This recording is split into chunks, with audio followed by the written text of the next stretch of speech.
Mari kita membuka firman Tuhan sebagai landasan khotbah hari ini dari Yohanes 16. Ayat 4b sampai ayat 15. Tema khotbah hari ini arti kehadiranmu. Baik, saya akan membacakan bagian firman Tuhan ini untuk kita sekalian. Yohanes 16 ayat 4b sampai 15. Hal ini kukatakan kepadamu dari semula karena selama ini aku masih bersama-sama dengan kamu. Tetapi sekarang aku pergi kepada Dia yang telah mengutus aku dan tiada seorang pun di antara kamu yang bertanya kepadaku, kemana engkau pergi? Tetapi karena aku mengatakan hal itu kepadamu, sebab itu hatimu berduka cita. Namun benar yang kukatakan ini kepadamu, adalah lebih berguna bagi kamu jika aku pergi. Sebab jikalau aku tidak pergi, penghibur itu tidak akan datang kepadamu. Tetapi jikalau aku pergi, aku akan mengutus Dia kepadamu. Dan kalau Ia datang, Ia akan menginsafkan dunia akan dosa, kebenaran, dan penghakiman. Akan dosa karena mereka tetap tidak percaya kepadaku. Akan kebenaran karena aku pergi kepada Bapa dan kamu tidak melihat aku lagi. Akan penghakiman karena penguasa dunia ini telah dihukum. Masih banyak hal yang harus kukatakan kepadamu. Tetapi sekarang kamu belum dapat menanggungnya. Tetapi apabila Ia datang, yaitu Roh kebenaran, Ia akan memimpin kamu ke dalam seluruh kebenaran.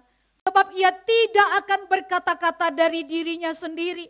Tetapi segala sesuatu yang didengarnya, itulah yang akan dikatakannya.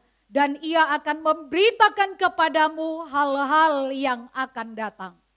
Ia akan memuliakan aku, sebab Ia akan memberitakan kepadamu apa yang diterimanya daripadaku.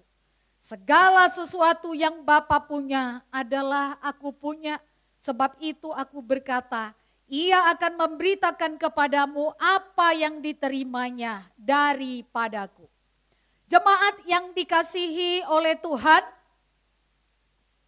sebagaimana Yesus datang ke dalam dunia ini untuk menggenapkan semua rencana Bapa, mulai dari kelahirannya, lalu kemudian kematiannya, kemudian kebangkitannya.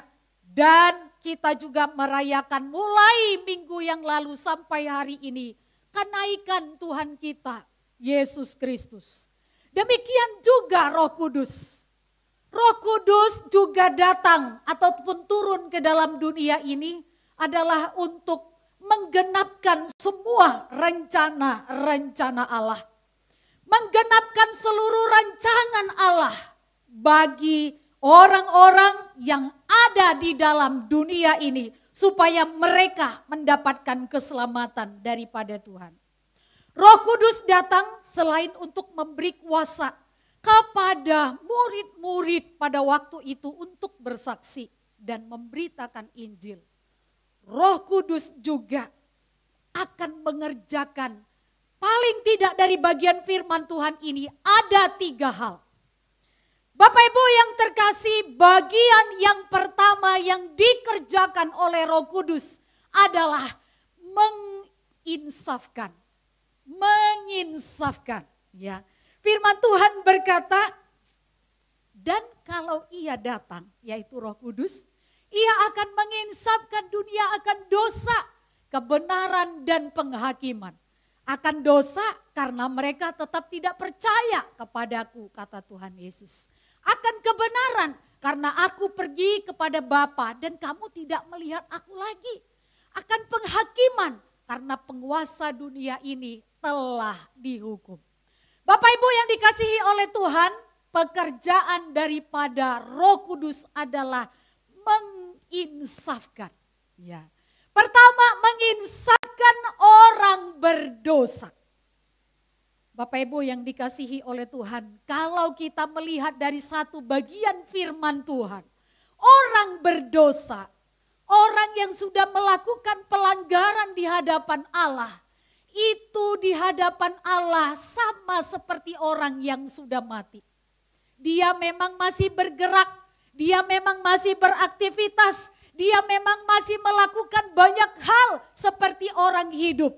Tetapi sesungguhnya di hadapan Allah mereka itu mati. Nah, Bapak Ibu yang terkasih, kalau orang mati, tentu kita tahu orang mati itu tidak bisa bergerak. Ya, mati secara fisik, seseorang tidak bisa lagi bergerak. Dia tidak bisa lagi berjalan, dia tidak bisa lagi berespons. Bagaimana dengan mati secara rohani? Kalau dia mati secara rohani, berarti dia juga tidak berdaya. Dia juga tidak bisa berespons. Dia juga tidak mungkin bisa melakukan akan kegiatan-kegiatan rohani. Karena dia mati. Ya.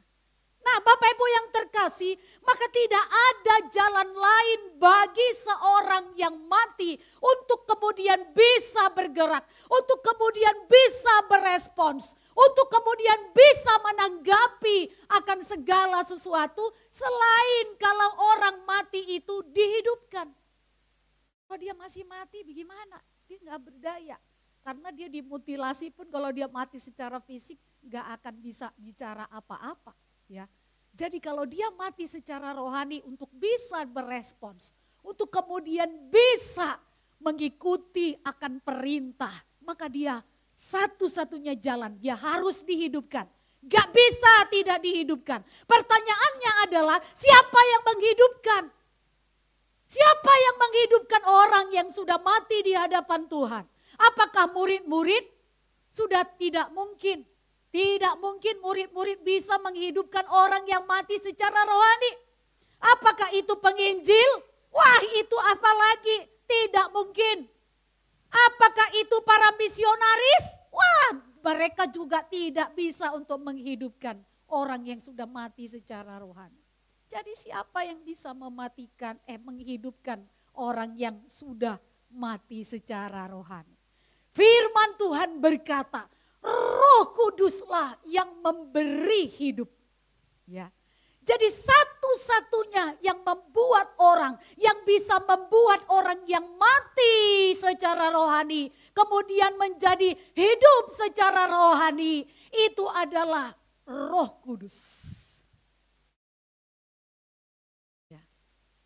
Bapak Ibu, Roh Kudus itu datang menginsafkan, datang menyadarkan supaya seseorang yang mati di dalam dosa, seseorang yang sudah dikuasai oleh pelanggaran dan dosanya, kemudian dia sadar, dia kemudian hidup, dan dia kemudian bisa menyadari bahwa dia orang berdosa yang membutuhkan pengampunan daripada Tuhan Yesus Kristus.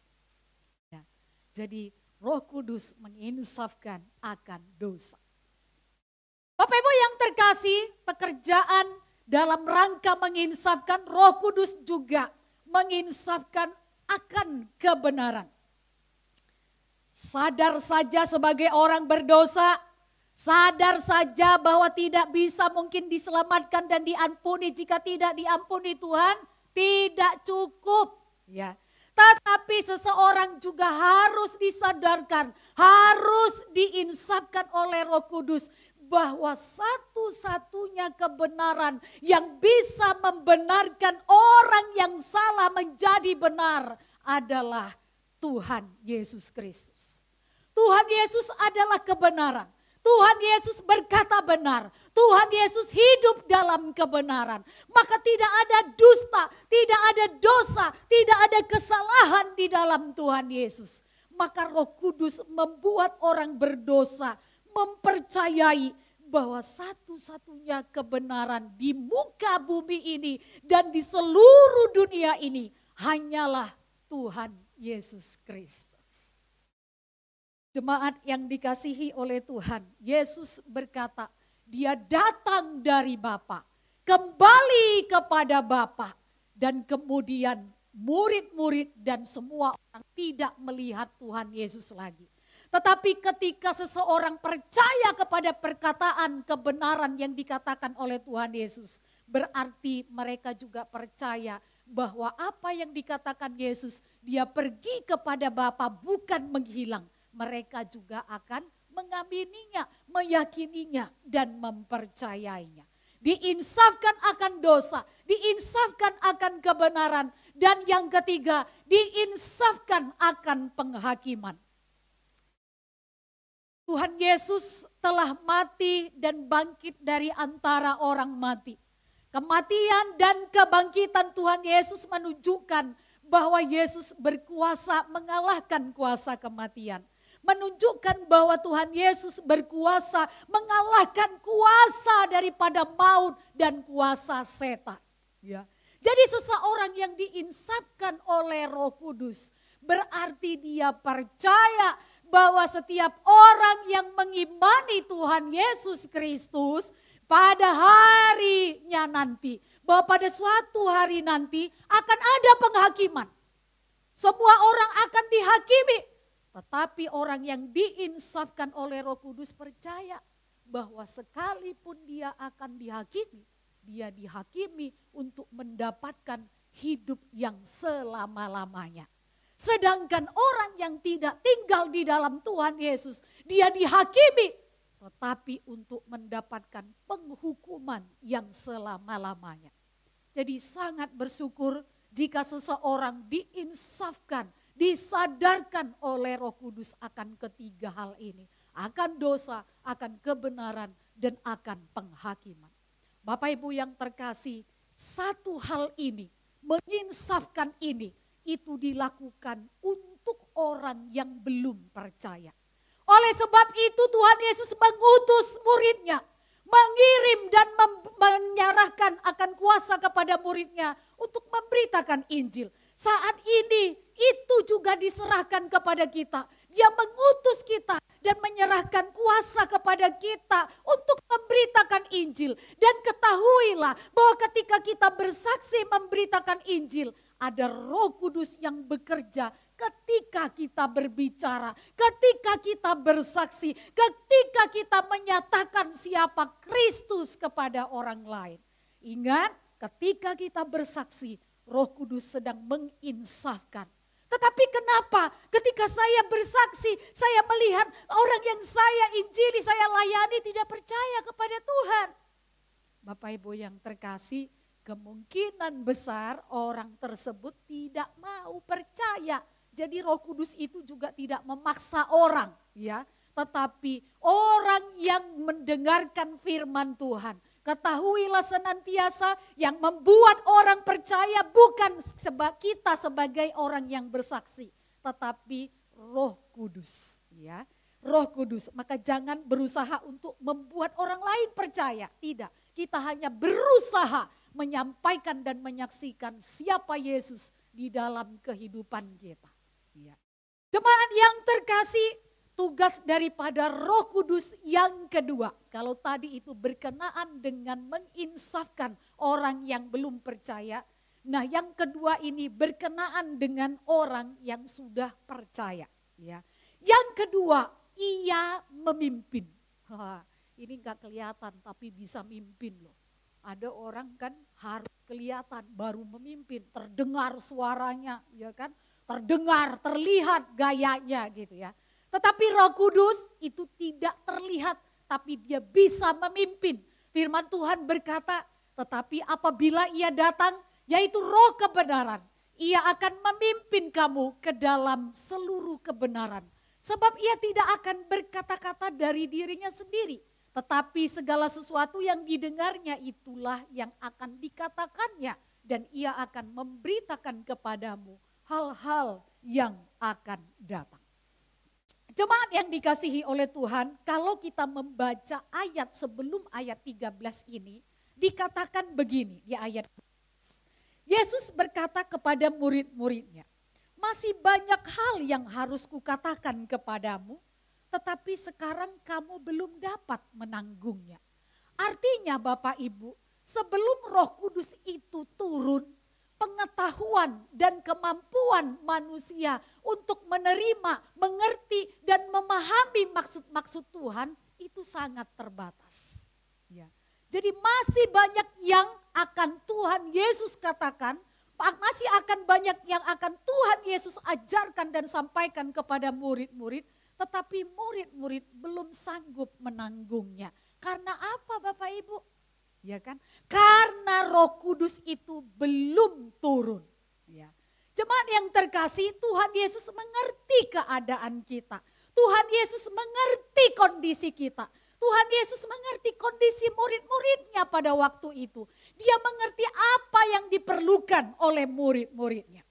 Bapak Ibu, di bagian yang lain firman Tuhan di dalam Markus 9 ayat 30 sampai 32 juga terlihat bahwa murid-murid itu tidak sanggup memahami ataupun tidak bisa memahami seluruh hal yang dikatakan oleh Tuhan Yesus sebelum Roh Kudus turun. Ya. Markus 9 ayat 30 sampai 32. Yesus dan murid-muridnya berangkat dari situ dan melewati Galilea. Dan Yesus tidak mau hal itu diketahui orang. Sebab ia sedang mengajar murid-muridnya. Ia berkata kepada mereka, anak manusia akan diserahkan ke dalam tangan manusia. Sesudah ia dibunuh, ia akan bangkit. Mereka tidak mengerti perkataan itu, namun segan menanyakannya kepadanya. Nah, hal ini Bapak Ibu yang terkasih menunjukkan bahwa tidak segala sesuatu bisa dimengerti oleh murid-murid sekalipun murid-murid bersama-sama dengan Yesus. Bersama-sama melayani, bersama-sama berjalan, bersama-sama kemana-mana. Tetapi murid-murid masih belum bisa memahami keseluruhan daripada maksud Tuhan. Oleh karena itulah jemaat yang terkasih Tuhan Yesus berkata, adalah lebih baik jika aku pergi. Karena kalau aku pergi akan mengutus dia datang. Ya, jadi akan mengutus Roh Kudus itu datang. Nah Bapak Ibu yang terkasih, dari sini tahulah kita bahwa ketika Roh Kudus itu turun, itu adalah untuk menolong kita. Ya. Jadi ketika Roh Kudus itu datang dan diutus oleh Tuhan Yesus, itu adalah untuk memberi tuntunan dan pimpinan kepada setiap kita orang percaya. Dari sini kita memahami Bapak Ibu sekalian bahwa Allah itu sangat peduli dengan setiap kita. Dia sangat peduli dengan segala kebutuhan dan keperluan kita di dalam kehidupan kita. Bapak Ibu yang terkasih, jadi bagaimanapun sesungguhnya situasi kehidupan yang kita alami di dalam kehidupan kita. Baik itu mungkin kadang kita menangis oleh karena kondisi kehidupan yang kita hadapi. Baik itu mungkin kita karena sangat merasa kesakitan oleh mungkin ada penyakit di dalam tubuh kita. Atau bahkan kita juga lagi bahagia, ya, lagi sukacita. Jadi sesungguhnya Tuhan itu mengerti situasi dan kondisi hati, pikiran dan seluruh keberadaan kita. Dan dia memberikan Roh Kudus untuk menuntun dan menolong setiap kita di dalam perjalanan kehidupan kita hari lepas hari. Ya. Nah, namun Bapak Ibu sekalian, kita harus ingat bahwa dalam kehidupan ini kita perlu terbuka dan berbicara kepada Roh Kudus untuk meminta bimbingannya, untuk meminta tuntunannya bagi setiap kita menghadapi persoalan yang kita hadapi. Kadang-kadang kita sebagai orang percaya Bapak Ibu tidak mengikut sertakan Roh Kudus untuk masuk memberikan kita pencerahan, memberikan kita masukan, memberikan kita rahmat ataupun jalan keluar di dalam persoalan-persoalan yang kita hadapi. Maka mulai sekarang Bapak Ibu ketahuilah bahwa Roh Kudus itu adalah penolong kita. Memang Roh Kudus itu dikirim oleh Tuhan Yesus supaya kita tidak menjadi sendiri, supaya kita tidak menjadi yatim piatu, tetapi kita ada yang menolong, yang menyertai, menghibur, menguatkan, memampukan kita menjalani kehidupan kita seberapapun sulitnya, seberapapun menyakitkannya. Ada Roh Kudus yang akan menolong setiap kita. Sekarang kita sukacita, bahagia. Besok belum tentu, Besok kita merasa sakit dan menangis. Besoknya belum tentu. Kehidupan ini silih berganti kita alami. Tetapi biarlah setiap kita Bapak Ibu sekalian selalu meminta pertolongan daripada Allah Roh Kudus. Dia tidak terlihat, tetapi dia bekerja di dalam hati orang percaya. Karena ketika seseorang percaya, dimeteraikan, dimasukkan Roh Kudus dalam hati kita untuk menyertai kita. Maka itu harus difungsikan untuk boleh menolong kita setiap hari. Ya, tadi saya mau berkhotbah juga mempraktekkan akan apa yang saya khotbahkan ini. Saya katakan Allah Roh Kudus, Engkaulah yang mengilhamkan firman Tuhan kepada para nabi-nabi dan juga kepada para rasul-rasul untuk dituliskan. Saat ini juga saya akan menyampaikan firman Tuhan, bekerjalah Engkau di tengah-tengah kami. Saat ini biarlah kiranya Roh Kudus yang menolong kita dan memampukan kita untuk memahami akan kehendak-Nya. Sehingga Bapak Ibu yang terkasih, ketika kita senantiasa terbuka dengan Roh Kudus, memohon tuntunan dan pertolongan Roh Kudus, maka kita akan selalu mencari pemecahan dan jalan keluar bukan berdasarkan keinginan kita sendiri, berdasarkan akan pikiran kita sendiri, tetapi kita mau diarahkan oleh Roh Kudus untuk mencari jalan keluar seperti yang Tuhan kehendaki. Sehingga kita bisa mempermuliakan Tuhan. Ya, jadi mulai saat ini Bapak Ibu sekalian, mari kita memohon setiap pertolongan Roh Kudus di dalam setiap kehidupan kita. Pekerjaan Roh Kudus yang ketiga, memuliakan. Ya, Ia akan memuliakan aku, kata Tuhan Yesus. Ya, Tuhan Yesus akan memuliakan Bapa. Jadi Yesus melakukan semua kehendak Bapanya.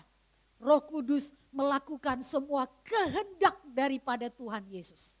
Ia akan memuliakan aku sebab ia akan memberitakan kepadamu apa yang diterimanya daripadaku. Ya. Bapak Ibu yang terkasih, Roh Kudus itu untuk memuliakan Yesus. Maka ketika Roh Kudus ada dalam hatiku, ketika Roh Kudus ada dalam hatimu, Dia akan menuntunmu untuk memuliakan Yesus. Ya, Dia ada, keberadaannya di dalam hati kita adalah supaya setiap kita bisa mempermuliakan Tuhan Yesus. Roh Kudus akan mengajari kita ketika kita membaca firman. Roh Kudus akan mengajari kita ketika kita mendengarkan firman Tuhan. Roh Kudus itu akan berbicara kepada setiap kita ketika kita berdoa kepada Tuhan. Ketika kita memikirkan kehendak-Nya, maksudnya, rencananya bagi hidup kita. Roh Kudus itu bekerja di dalam setiap diri kita. Bapak Ibu, bukan supaya kita menjadi sangat pintar. Bukan hanya karena supaya kita pandai berteologi. Bukan hanya supaya kita begitu luas punya wawasan secara alkitabiah. Bukan. Tapi kita harus ingat Bapak Ibu. Supaya dengan pemahaman yang semakin luas. Supaya dengan pengertian yang semakin benar. Kita bisa mempermuliakan Tuhan. Kita bisa membesarkan Tuhan. Karena itulah tujuan daripada setiap kita. Tujuan Roh Kudus bekerja di dalam diri kita adalah supaya kita bisa mempermuliakan Yesus. Bapak Ibu yang terkasih, sikap hidup yang sangat mempermuliakan, membesarkan dan memuliakan, meninggikan Allah ini atau Yesus ini. Sesungguhnya dapat kita lihat dari sikap hidup seorang bernama siapa? Ada yang tahu? Seorang yang bernama Yohanes Pembaptis.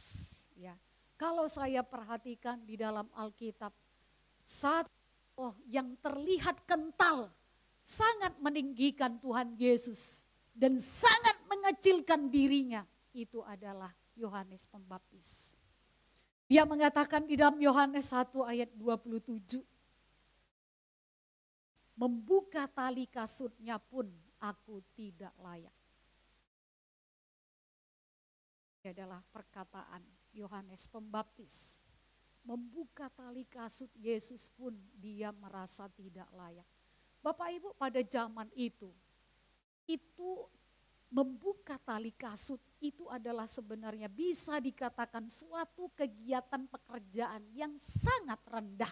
Ya, bisa dikatakan paling rendah. Tetapi ketika Yohanes berpikir bahwa yang dibuka itu adalah tali kasut Yesus, maka dia merasa dia tidak layak. Karena dia mengenal siapa Yesus.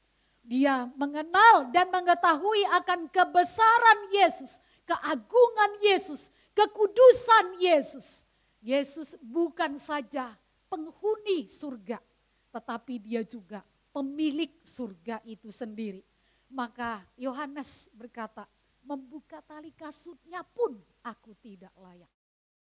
Jadi Yohanes ini sangat meninggikan Tuhan Yesus. Sangat memuliakan Tuhan Yesus.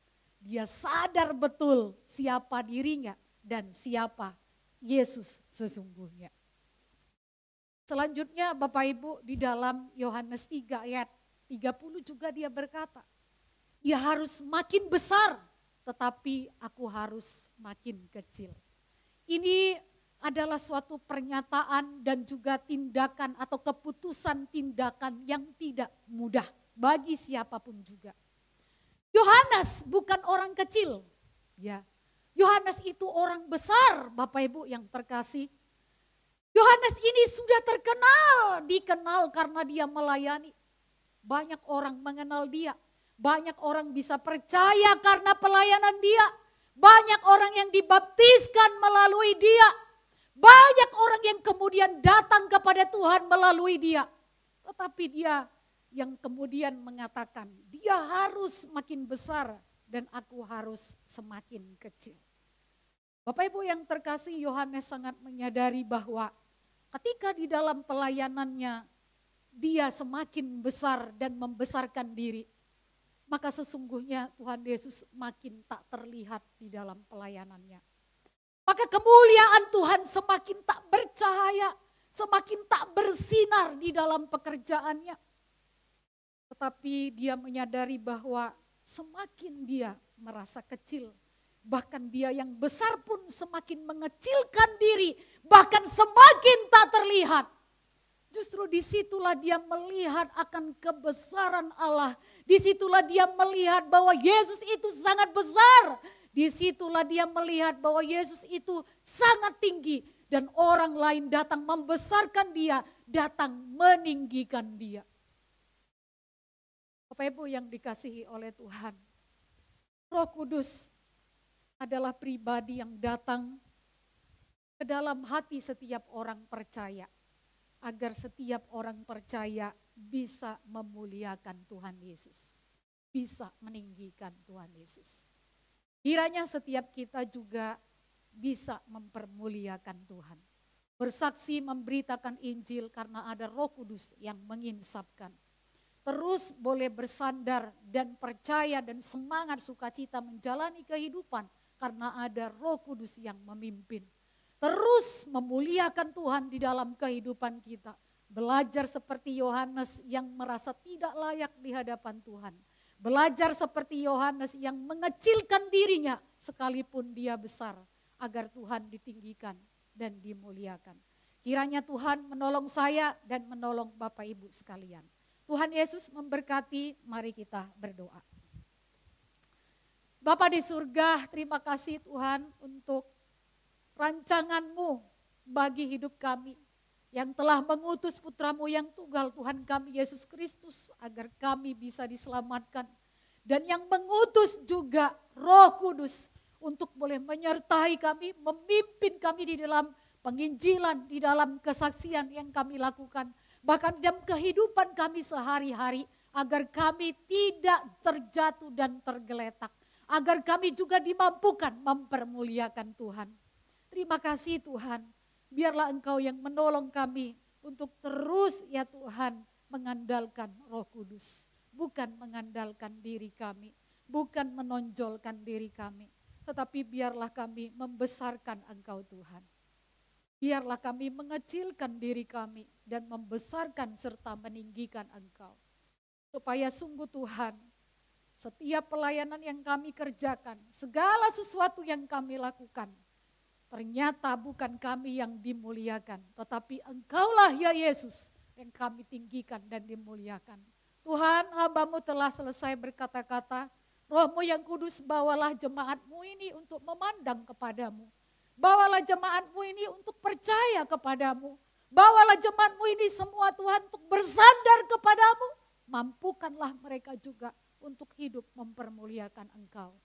Terima kasih Bapa. Terpujilah Engkau Tuhan dan Allah kami. Dalam nama Yesus kami berdoa dan bersyukur. Amin.